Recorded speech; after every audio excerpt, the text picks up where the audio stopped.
നമസ്കാരം, welcome to the India Press. എൻ്റെ പേര് കൃഷ്ണരാജ്. നിങ്ങളൊരു തൊഴിൽ അന്വേഷകൻ ആണ് എങ്കിൽ തീർച്ചയായിട്ടും നിങ്ങൾക്ക് ശ്രദ്ധിക്കേണ്ട ഒരു മേഖല തന്നെയാണ് ഇൻ്റർവ്യൂ പ്രിപ്പറേഷൻ. ഇൻ്റർവ്യൂ പ്രിപ്പറേഷനിലെ ചില മേഖലകളെക്കുറിച്ച് ഞാൻ മുൻപ് ഒരു വീഡിയോയിൽ ചെയ്തിട്ടുണ്ട്. ആ വീഡിയോയിൽ ഞാൻ പറഞ്ഞിട്ടുണ്ടായിരുന്നു കൂടുതൽ ഇൻഫർമേഷൻ അടുത്ത വരും വീഡിയോകളിലായി ഞാൻ ചെയ്യും എന്ന് ഞാൻ നിങ്ങളുമായി ഒന്ന് പറഞ്ഞിട്ടുണ്ടായിരുന്നു ആ വീഡിയോയിൽ.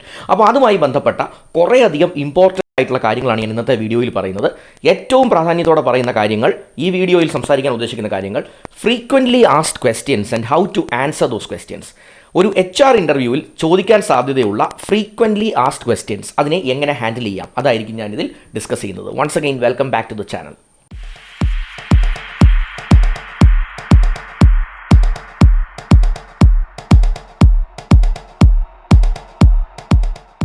ഓക്കെ, ഒരു HR ഇൻ്റർവ്യൂ എന്ന് പറയുമ്പോൾ നമ്മളിൽ പല സ്കിൽസാണ് അവർ അസസ് ചെയ്യുക. നമ്മളിലെ പലതരത്തിലുള്ള കഴിവുകേടുകൾ ഇതൊക്കെ അവരൊന്ന് മനസ്സിലാക്കാൻ വേണ്ടിയാണ് ഇൻ്റർവ്യൂ. ഒരു കാര്യം പ്രത്യേകം ശ്രദ്ധിക്കുക, ഒരു 15-20 മിനിറ്റ് കൊണ്ട് നമ്മളുടെ സ്കിൽസിനെയും നോളജിനെയും ചില തരത്തിലുള്ള കഴിവുകേടുകളെയും ഒക്കെ ഒന്ന് അളക്കാനുള്ള ഒരു പരിശ്രമത്തിലാണ് ഒരു HR മാനേജർ. അപ്പോൾ ആ സമയം, ആ 15 ക്രിട്ടിക്കൽ മിനിറ്റുകൾ നമ്മൾ എങ്ങനെ ഉപയോഗിക്കുന്നു എന്നുള്ളതനുസരിച്ചിരിക്കും നമ്മളുടെ വിജയസാധ്യത. അപ്പോൾ അതിൽ ഒന്നാമത്തെ കാര്യം, ആദ്യത്തെ question, tell me about your self. Okay, can you please tell me something about your self എന്നൊക്കെ ചോദിക്കാം. ഇൻ്റർവ്യൂ തുടക്കത്തിലായിരിക്കും ചോദിക്കുക ഇത് കേട്ടോ. ഇതെങ്ങനെ ആൻസർ ചെയ്യും? അപ്പോൾ അതിൻ്റെ ആൻസറിലേക്ക് നമുക്കൊന്ന് നോക്കാം. Tell me something about your self എന്ന് അവർ ചോദിക്കുമ്പോൾ നമുക്കവിടെ ഒരു അവസരമാണ് കിട്ടുന്നത്. അതായത് നമ്മളുടെ പേരൊന്ന് പറയാം, നമ്മൾ ഏത് കോഴ്സ് കംപ്ലീറ്റ് ചെയ്ത ആളാണെന്ന് പറയാം, നമ്മൾ ഏത് സ്ഥലത്ത് നിന്ന് വരുന്നു എന്ന് പറയാം. ഇതിനോടൊപ്പം നമ്മളുടെ സ്കിൽസിനെ കുറിച്ചും നമ്മളുടെ ചില കേപ്പബിലിറ്റീസിനെ കുറിച്ചും ഈ തൊഴിലുമായിട്ട് നമുക്ക് നേരിട്ടുള്ള ഒരു ബന്ധം അല്ലെങ്കിൽ ഒരു കണക്ഷൻ അല്ലെങ്കിൽ ഒരു കേപ്പബിലിറ്റി ഇതിനെക്കുറിച്ച് നമുക്ക് പറയാനുള്ളൊരു അവസരമാണ്. ചിലപ്പോൾ ആ ജോലി ഡിമാൻഡ് ചെയ്യുന്ന ഒരു സർട്ടിഫിക്കേഷൻ നമുക്ക് കാണും, അല്ലെങ്കിൽ ആ ജോലി ഡിമാൻഡ് ചെയ്യുന്ന ഒരു ഇൻറ്റേൺഷിപ്പ് നമ്മൾ ചെയ്തിട്ടുണ്ടാവും, അല്ലെങ്കിൽ നമ്മുടെ അക്കാഡമിക് പ്രോജക്റ്റിൽ ആ ജോലിയുമായി ബന്ധപ്പെട്ട ഒരു കാര്യം നമ്മൾ ചെയ്തിട്ടുണ്ട് എങ്കിൽ അതുകൂടി പറയാനുള്ളൊരു അവസരമാണ്. അപ്പം ഒരു 90 സെക്കൻഡിനുള്ളിൽ പറഞ്ഞു തീർക്കാവുന്ന രീതിയിൽ നമ്മുടെ പേര്, നമ്മളുടെ പഠിച്ച കോഴ്സ്, ഏത് കോളേജിൽ പഠിച്ചു, എവിടെ നിന്ന് വരുന്നു, അതിനുശേഷം ഞാൻ ഈ പറഞ്ഞ നമുക്കൊരു അഡ്വാൻറ്റേജ് തരുന്ന ഈ ജോലിയുമായി നമ്മളെ ബന്ധിപ്പിക്കുന്ന ഒരു 3-4 പോയിന്റുകൾ പറയുക. ഇതെല്ലാം കൂടെ പറഞ്ഞു വരുമ്പോൾ ഏകദേശം ഒരു 90 സെക്കൻഡ്സ് ആകണം. ഇതാണ് the best self introduction that you can give. പലരും പറയുന്നത് ഞാൻ കേട്ടിട്ടുണ്ട് ഇൻ്റർവ്യൂസിൽ, sir everything is written in the resume, you can refer that. അത്തരത്തിലുള്ള കാര്യങ്ങളൊന്നും ദയവ് ചെയ്ത് പറയാതിരിക്കുക. കാരണം അത് അവർക്കും അറിയാം, പക്ഷെ നമ്മളിൽ നിന്ന് അവർക്കൊന്ന് കേൾക്കാനാണ് ആഗ്രഹിക്കുന്നത്. നമ്മൾ എങ്ങനെയാണ് ഇത് പ്രസൻറ്റ് ചെയ്യുന്നത് എന്നൊക്കെ ഒന്ന് അറിയാനാണ് അവർ ആഗ്രഹിക്കുന്നത്. ഒരു കാര്യം പ്രത്യേകം ശ്രദ്ധിക്കുക, കാണാതെ പഠിച്ചു പോകരുത്. പലരും കാണാതെ പഠിക്കുന്ന ഒരു രീതിയുണ്ട്. Good morning sir, my name is Krishnaraj and I have completed my BTech in computer applications and I come from Kottayam and my objective regarding this job is. ഇങ്ങനെ കാണാതെ പഠിച്ചതുപോലെ പറയുന്നത് ദാറ്റ് ഈസ് സംതിങ് നെഗറ്റീവ്. അപ്പോൾ അത് ഒന്ന് ഒഴിവാക്കുക. വളരെ നാച്ചുറലായിട്ട് ഒന്ന് സംസാരിക്കാൻ ശ്രമിക്കുക. മറ്റൊരു ചോദ്യം നിങ്ങൾക്ക് പ്രതീക്ഷിക്കാവുന്നതാണ്, what do you know about this company, what do you know about our organisation. ഇതിനെങ്ങനെ ആൻസർ ചെയ്യും? പലരും ഓർഗനൈസേഷനെക്കുറിച്ചോ ഇൻ്റർവ്യൂ അറ്റൻഡ് ചെയ്യാൻ പോയ കമ്പനിയെക്കുറിച്ചോ ഒന്നും പഠിക്കാതെ ആയിരിക്കും പോയത്. അവർക്ക് ഒരു ധാരണയും ഉണ്ടാവില്ല. അവരവിടെ ചെന്ന് പറയും, sir I heard that your company is hiring, so I just came, I don't know much about your organisation. അതൊരു ഏറ്റവും മോശം ആൻസറാണ്. പകരം ഏത് ഇൻ്റർവ്യൂവിന് പോയാലും ആ കമ്പനിയെക്കുറിച്ചും അവരുടെ സ്ഥാപനം എന്ന് തുടങ്ങി എന്നുള്ളതിനെക്കുറിച്ചും, അവരുടെ ഡയറക്ടർ ബോർഡിൽ ആരൊക്കെയുണ്ട്, അവരുടെ CEO ആരാണ്, അവർ ഏതൊക്കെ രാജ്യങ്ങളിൽ ഓപ്പറേഷനുണ്ട്, അല്ലെങ്കിൽ കേരളത്തിലുള്ളതാണെങ്കിൽ ഏതൊക്കെ സ്ഥലങ്ങളിൽ അവർക്ക് ഓപ്പറേഷനുണ്ട്, അവർക്ക് എന്തൊക്കെ മേഖലയിലാണ് അവരുടെ പ്രവർത്തനം, ഇതിനെക്കുറിച്ചൊക്കെ ഒരു ബേസിക് ഐഡിയ ഉണ്ടാക്കുക. പിന്നെ അവർക്ക് എന്തെങ്കിലും അവാർഡ്സോ റെക്കഗ്നീഷൻസോ അങ്ങനെ എന്തെങ്കിലും കിട്ടിയിട്ടുണ്ടെങ്കിൽ അതുമൊക്കെ ഒന്ന് നോട്ട് ചെയ്ത് വെക്കുക. എന്നിട്ട് അതെല്ലാം ഒന്ന് പറയാൻ ശ്രമിക്കുക. അപ്പോൾ what you know about this company എന്ന് പറഞ്ഞാൽ ആ കമ്പനിയെക്കുറിച്ച് നിങ്ങൾ അറിയേണ്ടതായിട്ടുള്ള ഒരു ബേസിക് സ്റ്റഡി നടത്തിയിട്ട് നിങ്ങൾ പോകാവൂ. അപ്പോൾ ഇതാണ് ആ ഏരിയയിൽ ശ്രദ്ധിക്കേണ്ട കാര്യം. അടുത്തൊരു ക്വസ്റ്റ്യൻ നിങ്ങൾക്ക് ഇങ്ങനെ പ്രതീക്ഷിക്കാം, from where did you hear about this opportunity. നിങ്ങൾ എങ്ങനെ അറിഞ്ഞു ഈ അവസരത്തിനെക്കുറിച്ച്? ചിലപ്പോൾ അത് പത്രത്തിൽ പരസ്യം കണ്ടിട്ടാകാം, ചിലപ്പം നിങ്ങളൊരു ഇമെയിൽ ഏതെങ്കിലും ഗ്രൂപ്പിനകത്ത് വന്ന കുറേ 100 കണക്കിന് മെയിലിൽ ഒരെണ്ണമായിരിക്കാം, അല്ലെങ്കിൽ ഞങ്ങളെപ്പോലെയുള്ള ആരെങ്കിലും ഒരാളുടെ ഒരു വീഡിയോയോ വല്ലതും കണ്ടിട്ടാകാം.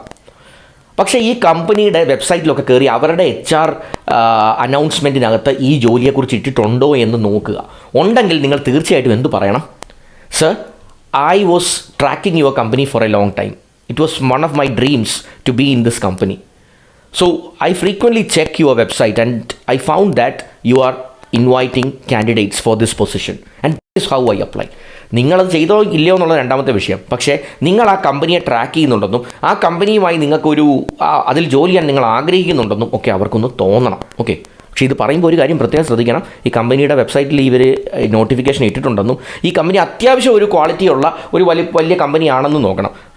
അതിൻ്റെ ഉടമയ്ക്ക് പോലും വലിയ താല്പര്യമില്ലാത്തൊരു കമ്പനിയാണെങ്കിൽ, sir it was my dream to work in that company എന്നൊക്കെ പറഞ്ഞാൽ നിങ്ങളൊരു കള്ളത്തരമാണ് അല്ലെ വ്യാജമായിട്ട് പറയുന്നതാണെന്ന് തോന്നും. ഞാൻ പറഞ്ഞത് ഒരു വലിയ കമ്പനിയിലേക്കൊക്കെ അപ്ലൈ ചെയ്യുമ്പോൾ ശ്രദ്ധിക്കാവുന്ന അല്ലെ ഉപയോഗിക്കാവുന്ന ഒരു കാര്യമാണ്. യാദൃശ്ചികമായി അപ്ലൈ ചെയ്തതാണെന്ന് ഒരിക്കലും പറയരുത്. Sir I so this in A group and I thought Y കാണ്ട് ഐ ജസ്റ്റ് അപ്ലൈ, അങ്ങനെയൊന്നും പറയരുത്. പകരം എന്ത് പറയുക, കുറച്ചുകൂടെ നിങ്ങൾ സീരിയസ് ആണ്, നിങ്ങൾ ഈ പ്രൊഫൈൽ വളരെ ഇഷ്ടപ്പെടുന്നയാളാണ്, ഈ കമ്പനിയിൽ വർക്ക് ചെയ്യുന്നത് നിങ്ങൾക്ക് ഒരു താല്പര്യമുണ്ടായിരുന്നു, ഈ കമ്പനിയുടെ ഹിസ്റ്ററിയെക്കുറിച്ചും ഈ കമ്പനിയുടെ പെർഫോമൻസിനെ കുറിച്ചും ഒക്കെ നിങ്ങൾക്കൊരു മതിപ്പുണ്ട്, അങ്ങനെ നിങ്ങൾക്കൊന്ന് പറയാൻ സാധിക്കണം. മറ്റൊരു ക്വസ്റ്റ്യൻ ചോദിക്കാവുന്നത്, why do you want to work with this organisation, why did you choose this organisation to work with. അവിടെ ഒരു ചെറിയ വ്യത്യാസമുണ്ട്.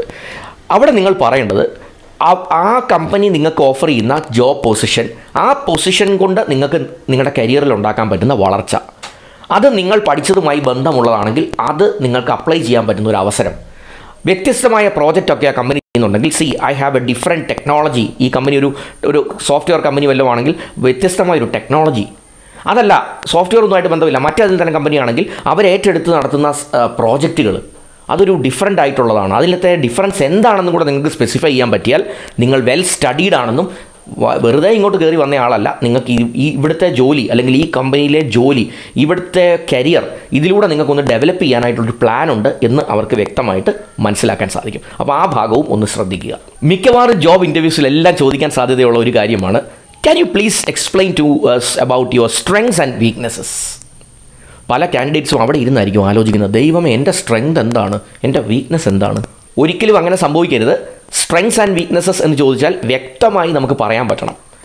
സ്ട്രെങ്ത്സ് എന്ന് പറയുമ്പം ആ ജോലിയുമായി ബന്ധപ്പെട്ട ഏതെങ്കിലും കാര്യങ്ങൾ തന്നെ സ്ട്രെങ്ത്സ് ആയിട്ട് പറയാൻ ശ്രമിക്കുക. സർ, ഇപ്പം നിങ്ങൾ ഒരു ജാവ പ്രോഗ്രാമറായിട്ടൊരു കമ്പനി കയറുകയാണ്. Strengths and weaknesses. Sir, my strength is that I have excellent knowledge in Java, I have excellent knowledge in programming languages, that is my strength. Weaknesses പറയുമ്പം ജോലിയുമായി ബന്ധമില്ലാത്ത വീക്ക്നെസ് വേണമെങ്കിൽ പറയാം. മേ ബി നിങ്ങൾ short tempered ആണെങ്കിൽ അത് പറയാം, may be നിങ്ങൾക്ക് ഡിസ്ട്രാക്റ്റഡ് ആകുന്ന ഒരാളാണെങ്കിൽ അത് പറയാം. പക്ഷേ എന്ത് വീക്ക്നെസ് പറഞ്ഞാലും രണ്ട് കാര്യം ശ്രദ്ധിക്കണം. ഒന്ന്, ജോലിയുമായി നേരിട്ട് ബന്ധമുള്ളതായിരിക്കരുത്. For example weakness, sir I hate sitting in front of computers. പറ്റുമോ? നിങ്ങൾ ജാവ പ്രോഗ്രാമറാണ്, കമ്പ്യൂട്ടറിൻ്റെ മുന്നിൽ ഇരുന്ന് ജോലി ചെയ്യേണ്ട ആളാണ്, ഐ ഹേറ്റ് ദാറ്റ് എന്ന് പറഞ്ഞാൽ നിങ്ങളെ ജോലിക്ക് പറ്റില്ല എന്നാണ് അർത്ഥം. മറ്റ് കാര്യങ്ങളൊക്കെ പറയാം അല്ലേ. നിങ്ങൾക്ക് ഫ്രണ്ട്സുമായിട്ട് സഹകരിക്കുന്ന, അല്ലെങ്കിൽ you find it very difficult to make friends, പുതിയ സുഹൃത്തുക്കളെ കണ്ടെത്താൻ എനിക്ക് ഇത്ര എളുപ്പമല്ല, അതൊക്കെ വേണമെങ്കിൽ പറയാം. പക്ഷേ അങ്ങനത്തെ കാര്യങ്ങൾ എന്ത് പറഞ്ഞാലും അതിനുള്ളൊരു സൊല്യൂഷനും കൂടെ പറയണം. For example, sir I am short tempered, that is my weakness. Short tempered എന്ന് പറഞ്ഞാൽ പെട്ടെന്ന് ദേഷ്യം വരുന്നയാൾ. അപ്പോൾ നിങ്ങൾക്ക് പറയാം, sir I am practising breathing techniques. Recently I'm doing this, like I heard that breathing techniques help to reduce stress and help to gain self-control, so I'm practicing breathing control and I believe that is helping me to overcome this weakness. അപ്പോൾ എന്താണ് weakness എങ്കിലും അതിനെ അതിജീവിക്കാൻ നിങ്ങൾ എന്ത് ചെയ്യുന്നു എന്നുള്ളതും കൂടെ ഒന്ന് പറഞ്ഞു ഫലിപ്പിക്കാൻ നിങ്ങൾക്ക് സാധിക്കണം. പിന്നെ ചില ക്വസ്റ്റ്യൻസ് ചോദിക്കാം നമുക്ക് ഒരിക്കലും ഊഹിക്കാൻ പറ്റാത്തത്. What is your greatest strength? അല്ലെങ്കിൽ ചോദിക്കാം, what is your greatest achievement in your life till date? നിങ്ങളൊരു ബിടെക് കഴിഞ്ഞ ആളായിരിക്കും, അല്ലെങ്കിൽ ഒരു BCAയോ BComോ കഴിഞ്ഞ ഒരാളായിരിക്കും, അല്ലെങ്കിൽ ഒരു BA കഴിഞ്ഞ ആളായിരിക്കും.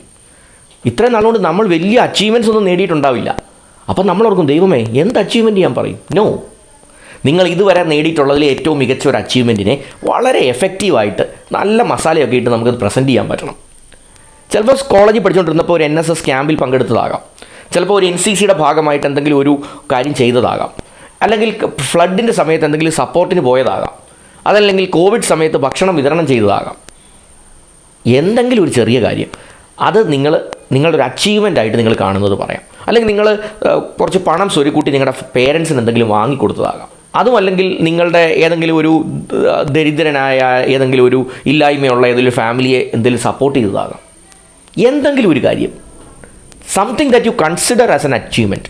അതിൻ്റെ അർത്ഥം നിങ്ങൾ ലോകം മറിച്ച് വെച്ച ഒരു നേട്ടം നിങ്ങൾക്ക് ഉണ്ടാകണം എന്നല്ല, ചെറിയ കാര്യമാകാം, പക്ഷെ അത് നിങ്ങൾ എങ്ങനെ പ്രസൻറ്റ് ചെയ്യുന്നു എന്നുള്ളത് വളരെ ഇമ്പോർട്ടൻ്റ് ആണ്. അപ്പോൾ ഈ കാര്യങ്ങളൊക്കെ ഒന്ന് ഓർത്തിരിക്കുക. ഇത് ഇൻ്റർവ്യൂസിൽ ചോദിക്കാൻ സാധ്യതയുള്ള വ്യക്തി സംബന്ധമായ ചോദ്യങ്ങളാണ്, പേഴ്സണൽ ക്വസ്റ്റ്യൻസ് ആണ്.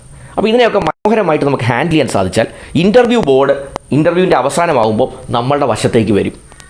അങ്ങനെ നമുക്ക് എഫക്റ്റീവായിട്ട് ഇത് ഹാൻഡിൽ ചെയ്യാനായിട്ട് സാധിക്കും. അപ്പോൾ ഏത് ക്വസ്റ്റ്യൻ വന്നാലും അതിന് ഉത്തരം അറിയാമോ അറിയില്ലയോ എന്നുള്ളതിനേക്കാൾ കൂടുതൽ നിങ്ങൾ ആ ക്വസ്റ്റ്യനെ എങ്ങനെ കൈകാര്യം ചെയ്യുന്നു എന്നുള്ളതനുസരിച്ചിരിക്കും ഇൻ്റർവ്യൂവിലെ സക്സസ്. ഒരുപാട് ഉത്തരം പറഞ്ഞതുകൊണ്ട് നിങ്ങൾ വിജയിക്കണമെന്നില്ല. ആ ഉത്തരം പറയുന്ന രീതിയാണ് നിങ്ങളെ സക്സസ്സിലേക്ക് പലപ്പോഴും എത്തിക്കുന്നത്. അപ്പോൾ ആ കാര്യം ഒന്ന് പ്രത്യേകം ശ്രദ്ധിക്കുക. Once again thanks for watching this video. ഞാൻ കൂടുതൽ വീഡിയോസുമായി വീണ്ടും എത്തും. ഒരു കാര്യം പ്രത്യേകം ശ്രദ്ധിക്കുക, നിങ്ങൾ ഫസ്റ്റ് ടൈമാണ് എൻ്റെ ഒരു വീഡിയോ ഈ ചാനലിൽ കാണുന്നത് എങ്കിൽ സബ്സ്ക്രിപ്ഷൻ ബട്ടൺ ഒന്ന് ഹിറ്റ് ചെയ്യുക, ചാനലിനെ ഒന്ന് സപ്പോർട്ട് ചെയ്യാനായിട്ട് ശ്രമിക്കുക. കൂടുതൽ ജോബ് റിലേറ്റഡ് വീഡിയോസുമായി ഞാൻ വരും ദിവസങ്ങളിൽ വരും. Every day I will be uploading videos. So once again thanks for watching and wish you all the best.